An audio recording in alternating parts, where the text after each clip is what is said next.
To register your ethnicity as Sikh, go to page 16, question 16, section E. This refers to your ethnicity. Tick the box labeled Other, then write Sikh in the empty box below. To register your religion as Sikh, go to page 16, question 20, and tick the box labeled Sikh. Waheguru ji ਕਾ ਖਾਲਸਾ ਵਾਹਿਗੁਰੂ ਜੀ ਕੀ ਫਤਿਹ। ਪਿਆਰੇ ਸਾਧ ਸੰਗਤ JIO, ਆਪ ਜੀ ਨੇ ਹੁਣ ਅੱਜ ਤੱਕ ਲੜੀਵਾਰ ਇਸ ਸੈਂਸਸ ਦੇ ਬਾਰੇ ਕਈ ਪ੍ਰੋਗਰਾਮ ਸਰਵਣ ਕੀਤੇ ਹਨ ਔਰ ਸਾਨੂੰ ਬਹੁਤ ਫੀਡਬੈਕ ਆਈ ਹੈ ਕਿ ਲੋਕਾਂ ਨੂੰ ਇਸ ਦਾ ਬਹੁਤ ਉਤਸ਼ਾਹ ਪੈਦਾ ਹੋ ਗਿਆ ਹੈ। ਇਹ ਬੜੀ ਅੱਛੀ ਸ਼ਲਾਘਾਯੋਗ ਗੱਲ ਹੈ ਔਰ ਅਸੀਂ ਚਾਹੁੰਦੇ ਹਾਂ ਕਿ ਉਤਸ਼ਾਹ ਪੈਦਾ ਹੁੰਦਾ ਰਹੇ ਜਦੋਂ ਤੱਕ ਕਿ ਸਾਰਾ ਫਾਰਮ ਜਿਹੜੇ ਭਰ ਕੇ ਨਾ ਭੇਜੇ ਜਾਣ। ਜਦੋਂ ਤੱਕ ਜਿਸ ਫਾਰਮ ਆਉਣਗੇ ਅਤੇ ਇਹ ਉਤਸ਼ਾਹ ਉਸੇ ਤਰ੍ਹਾਂ ਜਾਰੀ ਰਹੇ। ਅਤੇ ਕਈਆਂ ਲੋਕਾਂ ਨੇ ਹੁਣ ਸਾਨੂੰ ਸਵਾਲ ਪੁੱਛੇ ਹਨ, ਡੂੰਘੇ ਸਵਾਲ ਪੁੱਛੇ ਹਨ ਜਿਹੜਾ ਕਿ ਅਸੀਂ ਇਸ ਸ਼ੋਅ ਦੇ ਵਿੱਚ ਨਹੀਂ ਪੇਸ਼ ਕਰ ਸਕੇ। ਇਸ ਤੋਂ ਇਹ ਸਾਬਤ ਹੁੰਦਾ ਹੈ ਕਿ ਆਪ ਜੀ ਇਸ ਸ਼ੋਅ ਦੇ ਵਿੱਚ ਇੰਟਰਸਟ ਲੈ ਰਹੇ ਹੋ, ਨਾਟ ਇਸ ਸ਼ੋਅ ਦੇ ਵਿੱਚ ਕਿ ਜਿਹੜਾ ਸੈਂਸਸ ਹੋ ਰਿਹਾ ਹੈ, ਮਰਦਮਸ਼ੁਮਾਰੀ ਹੋ ਰਹੀ ਹੈ, ਜਿਹੜੇ ਕਿ ਵਿਅਕਤੀਆਂ ਦੀ ਗਿਣਤੀ ਹੋ ਰਹੀ ਹੈ, ਉਹਦੇ ਵਿੱਚ ਤੁਸੀਂ ਆਪ ਇੰਟਰਸਟ ਲੈ ਰਹੇ ਹੋ। ਜੇ ਇੰਟਰਸਟ ਲੈਂਦੇ ਹੋ ਇਹ ਤੁਹਾਡੇ ਵਾਸਤੇ ਚੰਗਾ ਹੈ, ਤੁਹਾਡੇ ਮਾਂ ਬਾਪ ਵਾਸਤੇ ਚੰਗਾ ਹੈ, ਤੁਹਾਡੀ ਆਉਣ ਵਾਲੀ ਪਨੀਰੀ ਲਈ ਚੰਗਾ ਹੈ। ਅਤੇ ਇਸ ਬਾਰੇ ਫਿਰ ਅਸੀਂ ਜਿਹੜੇ ਆਪ ਜੀ ਨੂੰ ਜਾਣਕਾਰੀ ਕਰਾਵਾਂਗੇ ਤਾਂ ਕਿ ਕੋਈ ਤੁਹਾਡੇ ਮਨ 'ਚ ਕਿਸੇ ਕਿਸਮ ਦੀ ਸ਼ੰਕਾ ਨਾ ਰਹਿ ਜਾਵੇ। ਅਤੇ ਅੱਜ ਦੇ ਪ੍ਰੋਗਰਾਮ ਵਿੱਚ ਜਿਸ ਤਰ੍ਹਾਂ ਕਿ ਹਮੇਸ਼ਾ ਹਰ ਇੱਕ ਪ੍ਰੋਗਰਾਮ 'ਚ ਮਿਸਟਰ ਬਹਿਰਾਮ ਹੈਦਰਾਈ ਜਿਹੜੇ ਕਿ ਸਰਕਾਰੀ ਦਫ਼ਤਰ ਤੋਂ ਆਏ ਹਨ, ਜਿੱਥੋਂ ਕਿ ਇਹ ਸਾਰੀ ਮਰਦਮਸ਼ੁਮਾਰੀ ਗਿਣਤੀ ਹੁੰਦੀ ਹੈ, ਇਹਨਾਂ ਨੂੰ ਇਸ ਪ੍ਰੋਗਰਾਮ ਦੇ ਬਾਰੇ ਬੜੀ ਜਾਣਕਾਰੀ ਹੈ। ਉਹ ਹਨ ਮਿਸਟਰ ਹੈਦਰਾਈ।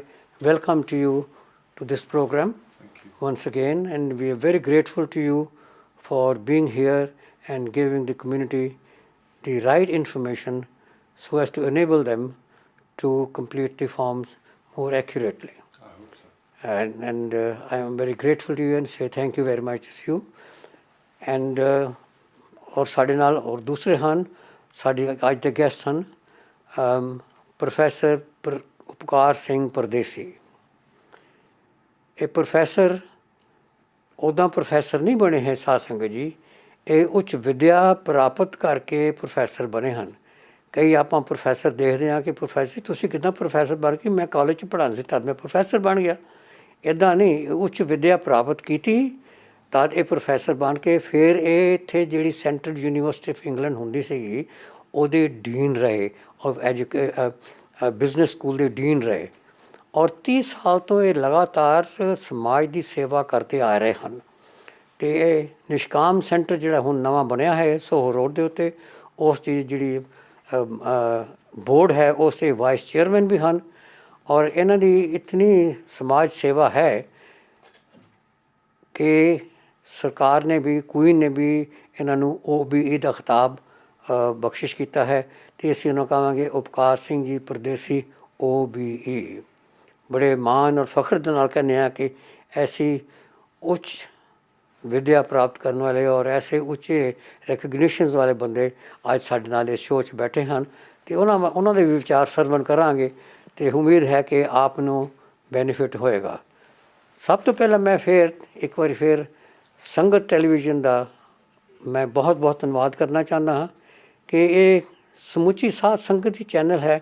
ਇਹ ਕਿਸੇ ਇੱਕ ਵਿਅਕਤੀ ਦੀ ਨਹੀਂ ਹੈ ਜਾਂ ਦੋ ਬੰਦਿਆਂ ਦੀ ਨਹੀਂ ਹੈਗੀ।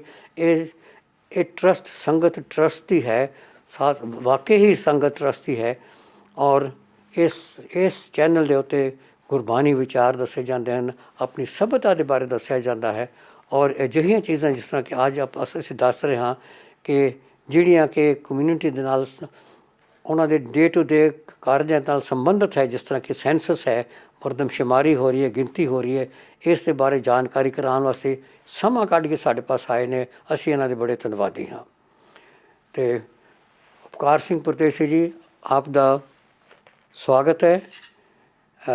ਆਪ ਦਾ ਬਹੁਤ ਬਹੁਤ ਧੰਨਵਾਦ ਹੈ ਕਿ ਤੁਸੀਂ ਆਏ ਹੋ, ਇਸ ਪ੍ਰੋਗਰਾਮ ਦੇ ਸ਼ਾਮਿਲ ਹੋਏ ਹੋ। ਅਤੇ ਪਹਿਲਾਂ ਚੱਲਦੇ ਹਾਂ ਅਸੀਂ ਬਹਿਰਾਮ ਸਾਹਿਬ ਵੱਲ। ਬਹਿਰਾਮ, can you just recap as to the important points of the importance of the census. Thanks very much. The census is of absolute crucial importance to you, to your children, to your older people, and to your business or place of employment. It is a prime document which is used to plan where funding goes and what services are provided regionally and locally and from the central government, and how much of it. So which services and how much. And that is how the funding can be decided using data from the census. So it's absolutely crucial that in order to make sure your children receive the best education possible, your older people have the services they need, number of beds, your emergency services, number of ambulances that will be at your service, all that is determined using data that the census provides. So it's absolutely crucial. Thank you very much. Professor ਸਾਹਿਬ, ਤੁਸੀਂ ਦੱਸੋ ਤੁਹਾਡੇ ਇਸ ਦੇ ਬਾਰੇ ਕੀ ਵਿਚਾਰ ਹਨ ਕਿ ਕਿਉਂ ਸੈਂਸਸ ਜਿਹੜਾ ਹੈ ਇੰਪੋਰਟੈਂਟ ਹੈ? ਵਾਹਿਗੁਰੂ ਜੀ ਕਾ ਖਾਲਸਾ ਵਾਹਿਗੁਰੂ ਜੀ ਕੀ ਫਤਿਹ ਜੀ। ਸੈਂਸਸ ਆਪਣੇ ਲਈ ਬਹੁਤ ਇੰਪੋਰਟੈਂਟ ਹੈ ਕਿਉਂਕਿ ਹਰ 10 ਸਾਲਾਂ ਬਾਅਦ ਹੁੰਦਾ। ਅਤੇ ਤੁਸੀਂ ਦੇਖ ਲਓ 10 ਸਾਲਾਂ ਦੇ ਵਿੱਚ ਕਿੰਨਾ ਬਦਲ ਗਈ ਆਪਣੀ ਕੰਟਰੀ, ਪਾਪੂਲੇਸ਼ਨ ਬਦਲ ਜਾਂਦੀ ਨੇ, ਐਜੂਕੇਸ਼ਨ ਸਟੈਂਡਰਡਸ ਬਦਲ ਜਾਂਦੇ, ਅਤੇ ਗਵਰਨਮੈਂਟ ਹਰ ਸਾਲ 10 ਸਾਲਾਂ ਬਾਅਦ ਇਹ ਸੈਂਸਸ ਕਰਦੀ ਹੈ। 2001 ਤੋਂ ਵੀ ਤੁਸੀਂ ਦੇਖ ਲਓ ਕਿੰਨਾ ਬਦਲ ਗਈ ਕੰਟਰੀ। ਅਤੇ ਕਾਨੂੰਨ ਦਾ ਇਹ ਹੁੰਦਾ ਕਿ ਉਹਨਾਂ ਨੇ ਦੇਖਣਾ ਕਿ ਪਾਪੂਲੇਸ਼ਨ ਕਿੱਦਾਂ ਵੱਧ ਰਹੀ ਹੈ, ਕਿੱਦਾਂ ਤਰੱਕੀ ਕਰ ਰਹੀ ਹੈ, ਅਤੇ ਦੇਖਦੇ ਨੇ ਕਿੱਦਾਂ ਤੁਹਾਡਾ ਕੰਮ ਕਿਹੜਾ, ਤੁਹਾਡੀ ਕੁਆਲੀਫਿਕੇਸ਼ਨ ਕਿਹੜੀ, ਤੁਹਾਡੇ ਬੱਚੇ ਕਿੰਨੇ ਆ, ਅਤੇ ਕਿੰਨੀ ਤੁਹਾਡੀ ਡਿਗਰੀ ਹੈ, ਕਿੰਨੇ ਅਨਇੰਪਲੋਇਮੈਂਟ ਬੰਦੇ ਹੈ, ਅਤੇ ਉਹ ਸਾਰਾ ਕੁਛ ਪੁੱਛਦੇ ਆ। ਅਤੇ ਫਿਰ ਉਹ ਇਹ ਡੇਟਾ ਇਕੱਠਾ ਕਰਕੇ ਉਹ ਅਗਲੇ 10 ਸਾਲ ਦਾ ਪਲਾਨ ਕਰਦੇ ਆ। ਅਤੇ ਆਪਣੀ ਕਮਿਊਨਿਟੀ, ਆਪਣੀ ਸੰਗਤ ਲਈ ਬਹੁਤ ਇੰਪੋਰਟੈਂਟ ਹੈ ਕਿ ਆਪਾਂ ਨੂੰ ਇਹ ਪਰਚਾ ਜ਼ਰੂਰ ਭਰਨਾ ਚਾਹੀਦਾ, ਸੈਂਸਸ ਦੇ ਵਿੱਚ ਜ਼ਰੂਰ ਪਾਰਟ ਲੈਣਾ ਚਾਹੀਦਾ ਅਤੇ ਭਰ ਕੇ ਭੇਜਣਾ ਚਾਹੀਦਾ। ਸਿੱਖ ਭਾਈਚਾਰੇ ਲਈ ਕਿਉਂ ਇਹ ਜ਼ਿਆਦਾ ਇੰਪੋਰਟੈਂਟ ਹੈ, ਕਿਉਂ ਜ਼ਰੂਰੀ ਹੈ? ਕਿਉਂਕਿ ਆਪਣਾ ਹੈਗੇ ਤਾਂ ਉੱਦਾਂ ਅਬਾਊਟ 600,000 700,000 official figures, ਪਰ ਆਪਾਂ ਛੋਟੀ ਕਮਿਊਨਿਟੀ ਹੈ, 1.1% ਆਪਣੇ ਸਾਰੀ ਪਾਪੂਲੇਸ਼ਨ ਦੇ। ਅਤੇ ਆਪਾਂ ਜੇ ਨਾ ਭਰੀਏ ਸੈਂਸਸ, ਗਵਰਨਮੈਂਟ ਨੂੰ ਪਤਾ ਨਹੀਂ ਲੱਗਦਾ ਕਿ ਕਿੰਨੇ ਸਿੱਖ ਬੰਦੇ ਹੈਗੇ, ਆਪਣੇ ਸਿੱਖ ਪਾਪੂਲੇਸ਼ਨ ਹੈਗੀ, ਅਤੇ ਉਹਨਾਂ ਲਈ ਕੀ ਸਰਵਿਸ ਚਾਹੀਦੀ ਹੈ, ਕਿ ਉਹਨਾਂ ਦੀਆਂ ਕੀ ਸਪੈਸ਼ਲ ਨੀਡਸ ਹੈ, ਅਤੇ ਕੀ ਸੈਲੀਬ੍ਰੇਟ ਵੀ ਕਰਨਾ ਚਾਹੀਦਾ। ਜਿੱਦਾਂ ਆਪਣੇ ਹੁਣ ਬੱਚੇ, ਆਪਣੀ ਕਮਿਊਨਿਟੀ ਕਾਫੀ ਤਰੱਕੀ ਕਰਦੀ ਹੈ, ਬਿਜ਼ਨਸ ਹੈਗੇ ਆ, ਅਤੇ ਦੇ ਡੂਇੰਗ ਵੈਲ ਐਟ ਸਕੂਲ, ਦੇ ਡੂਇੰਗ ਵੈਲ ਐਟ ਯੂਨੀਵਰਸਿਟੀਜ਼, ਦੇ ਗੋਇੰਗ ਇਨ ਟੂ ਪ੍ਰੋਫੈਸ਼ਨਸ, ਅਤੇ ਉਹਨਾਂ ਨੂੰ ਇਹ ਵੀ ਪਤਾ ਹੋਣਾ ਚਾਹੀਦਾ ਕਿ ਪਰ ਦੂਜੀ ਸਾਈਡ 'ਤੇ ਦੇਖ ਲਓ ਆਪਣੇ ਅਨਇੰਪਲੋਇਮੈਂਟ ਪ੍ਰੋਬਲਮਸ ਹੈਗੇ ਨੇ, ਸੋਸ਼ਲ ਪ੍ਰੋਬਲਮਸ ਹੈਗੇ, ਵੀ ਆਰ ਗੈਟਿੰਗ ਓਲਡ, ਆਪਣੀ ਕਿੰਨੀ ਹੈਗੀ population getting to live in to 80-90, ਆਪਣੇ ਹੁਣ 80 ਸਾਲਾਂ 'ਤੇ ਚਲ ਜਾਂਦੇ ਆਪਾਂ, ਅਤੇ ਆਪਣੀ ਕਿੰਨੀ ਨੈਸ਼ਨਲ ਹੈਲਥ ਦੀ ਜ਼ਰੂਰਤ ਹੈ, ਕੇਅਰ ਦੀ ਜ਼ਰੂਰਤ ਹੈ। ਜੇ ਨਾ ਭਰਾਂਗੇ, ਉਹਨਾਂ ਨੂੰ ਪਤਾ ਨਹੀਂ ਲੱਗੇਗਾ ਕਿ ਆਪਣੇ ਸਿੱਖ ਪਾਪੂਲੇਸ਼ਨ ਦੇ ਵਿੱਚੋਂ ਕਿੰਨੇ ਪ੍ਰਪੋਰਸ਼ਨ ਐਸੇ ਜਿਹਦੇ ਨੇ, ਕਿੰਨੇ ਪ੍ਰਪੋਰਸ਼ਨ ਗ੍ਰੈਜੂਏਟਸ ਨੇ, ਕਿੰਨੇ ਪ੍ਰਪੋਰਸ਼ਨ ਅਨਇੰਪਲੋਇਡ ਹੈ।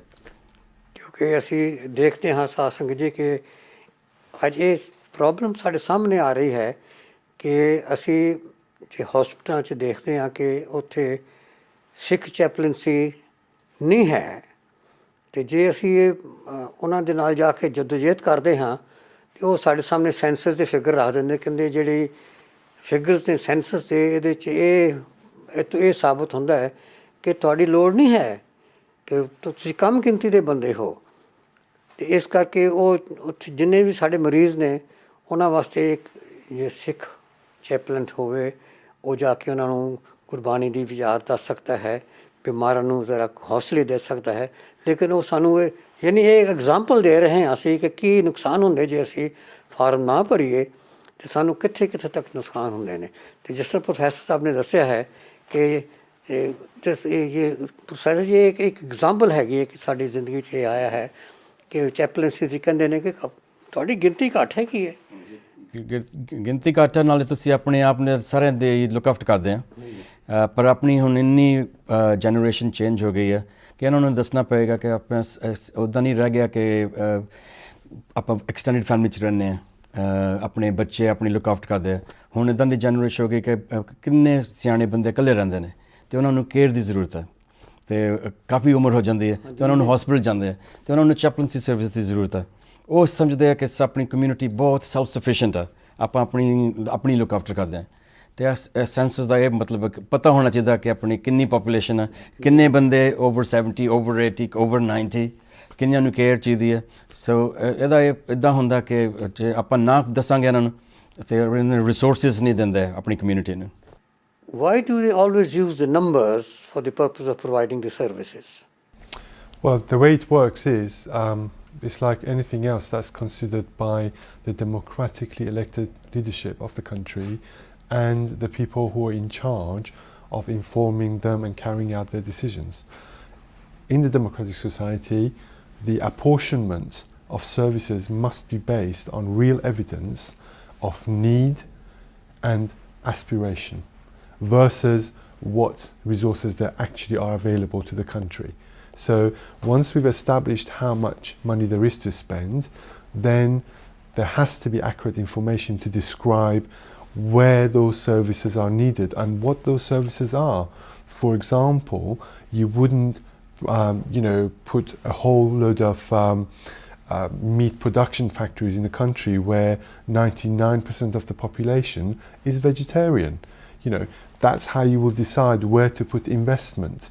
For example, if in the area there are a number of people whose sole language is not English, they just happen to be here on a temporary basis to do a certain amount of work, then clearly the local services need to know that to provide training and language facilities so that those people can learn English and therefore carry out a much better service, to the community and so on.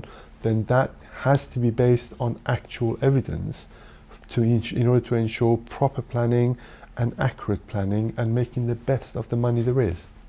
Professor ਸਾਹਿਬ, ਤੁਸੀਂ ਇਹ ਵਿਚਾਰਾਂ ਤੇ ਹੋਰ ਜ਼ਿਆਦਾ ਚਾਨਣ ਪਾਓ ਜੋ ਆਪ ਜੀ ਨੇ ਸਰਵਣ ਕੀਤਾ ਹੈ ਕਿ ਇੰਗਲਿਸ਼ ਬੋਲਿਆ ਹੈ। ਤੁਸੀਂ ਆਪਣੇ ਵਿਚਾਰ ਵੀ ਐਡ ਕਰਕੇ ਤੇ ਤੁਸੀਂ ਦੱਸੋ ਵੀ ਸਾਡੀ ਸੰਗਤ ਨੂੰ ਤਾਂ ਕਿ ਇਸ ਦਾ ਪੂਰਾ ਲਾਭ ਹੋਵੇ। ਜਿੱਦਾਂ ਬੈਰਮ ਨੇ ਸਮਝਾਇਆ ਕਿ ਨੰਬਰ ਕਿਉਂ ਇੰਪੋਰਟੈਂਟ ਹੈ। ਗਵਰਨਮੈਂਟ ਨੰਬਰ 'ਤੇ ਚੱਲਦੀ ਹੈ, ਉਹਨਾਂ ਨੂੰ ਪਤਾ ਹੋਣਾ ਚਾਹੀਦਾ ਕਿ ਕਿੰਨੇ ਬੰਦੇ, ਕਿੰਨੀ ਕਮਿਊਨਿਟੀ, ਕਿੰਨੇ ਗਰੁੱਪਸ ਨੇ, ਕਿੰਨੇ ਬੱਚੇ ਨੇ, ਕਿੰਨੇ ਟੀਨੇਜਰਸ ਹੈ, ਕਿੰਨੇ ਸਿਆਣੇ ਬੰਦੇ ਹੈ। ਅਤੇ ਫਿਰ ਉਹ ਜਦੋਂ ਬਜਟਸ ਬਣਾਉਂਦੇ ਨੇ, ਰਿਸੋਰਸਿਸ ਐਲੋਕੇਟ ਕਰਦੇ, ਉਹ ਦੇਖਦੇ ਆ ਕਿ ਕਿੰਨੀ ਕਮਿਊਨਿਟੀ ਦੀ ਕਿਹੜੀ ਜ਼ਰੂਰਤ ਹੈ। ਅਤੇ ਆਪਾਂ ਜੇ ਆਪਣੀ ਸਿੱਖ ਕਮਿਊਨਿਟੀ ਆਪਾਂ ਨਾ ਫਾਰਮ ਕਰਾਂਗੇ ਤਾਂ ਉਹ ਗਵਰਨਮੈਂਟ ਕਿੱਦਾਂ ਪਤਾ ਲੱਗੇਗਾ ਕਿ ਕਿੱਥੇ ਰਹਿੰਦੇ, ਕਿਹੜੀ ਸਿਟੀ 'ਚ ਰਹਿੰਦੇ, ਕਿਹੜੇ ਟਾਊਨਸ ਦੇ ਵਿੱਚ ਰਹਿੰਦੇ, ਉਹਨਾਂ ਦੇ ਕੀ ਪ੍ਰੋਬਲਮਸ ਨੇ। ਅਤੇ ਇਹਦਾ ਤਾਂ ਕਰਕੇ ਉਹਦਾ ਬਹੁਤ ਇੰਪੋਰਟੈਂਸ ਹੈ ਕਿ ਆਪਣੀ ਸਾਰੀ ਸੰਗਤ ਨੂੰ ਭਰਨਾ ਚਾਹੀਦਾ ਫਾਰਮ। ਅਤੇ ਕਾਫੀ ਹੈਲਪ ਵੀ ਹੈਗੀ ਹੈ, ਅਤੇ ਜੇ ਕਿਸੇ ਨੂੰ ਹੈਲਪ ਵੀ ਚਾਹੀਦੀ ਹੋਵੇ ਫਾਰਮ ਫਿਲ ਕਰਨ ਨੂੰ, ਅਤੇ ਇਹਨਾਂ ਨੇ ਕਾਫੀ ਕੁਛ ਅਰੇਂਜ ਕੀਤਾ ਹੈ। ਅਤੇ ਮੈਨੂੰ ਲੱਗਦਾ ਤੁਸੀਂ ਉਹ ਦੇਖਦੇ ਹਾਂ, ਫਿਰ ਹੋਰ ਪੁੱਛਦੇ ਹਾਂ ਕਿ ਜਿਹੜੀ ਹੈਲਪ ਚਾਹੀਦੀ ਹੈ ਅਤੇ ਹੈਲਪ ਹੈਗੀ ਹੈ। ਗੁਰਦੁਆਰਿਆਂ ਦੇ ਵਿੱਚ ਹੈਲਪ ਹੈ, ਅਤੇ ਇਹਨਾਂ ਨੇ ਰੱਖੇ ਹੋਏ ਆ ਕਾਊਂਸਲਰਸ, ਇਹਨਾਂ ਨੇ ਹਾਇਰ ਕੀਤੇ ਪਾਰਟ ਟਾਈਮ ਕਿ ਕਿਸੇ ਨੂੰ ਵੀ ਜ਼ਰੂਰਤ ਹੋਵੇ ਕਿ ਫਾਰਮ ਭਰਨ ਦੀ, ਆਪਣੀ ਪੰਜਾਬੀ ਦੇ ਵਿੱਚ ਤੁਹਾਨੂੰ ਸਿਖਾਉਣ, ਤੁਹਾਡੀ ਮਦਦ ਕਰਨਗੇ, ਤੁਹਾਡੇ ਲਈ ਆਪ ਭਰ ਵੀ ਸਕਦੇ ਨੇ ਉਹ ਜੇ ਤੁਸੀਂ ਨਹੀਂ ਭਰ ਸਕਦੇ ਫਾਰਮ। ਅਤੇ ਉਹਨਾਂ ਨੇ ਕਾਫੀ ਅਰੇਂਜਮੈਂਟ ਕੀਤਾ ਹੈਗਾ। Burma, I understand that there are the statistics office has employed more than 700-800 people to go around and help people to give them help for filling in the forms. Can you show some more light on that? Definitely. I mean, one of the benefits, one of the other, I should say, side benefits of the census program is that really most of us are not permanent employees in the census. The census is a project that the Office for National Statistics carries out and analyses with its main body of statisticians dealing with all sorts of other data, for everything to do with the country. However, we take on, at the peak, 35,000 people in order to carry out the work of the census throughout England and Wales. And the opportunities are enormous and recurring. Anybody can just do a search on the internet for census jobs and they can apply online, absolutely anybody. And we strongly encourage anybody from the local communities here and elsewhere in England and Wales to apply for those jobs, and we would love for people to take on those jobs. However, we have created 35,000, and that's spread throughout both England and Wales.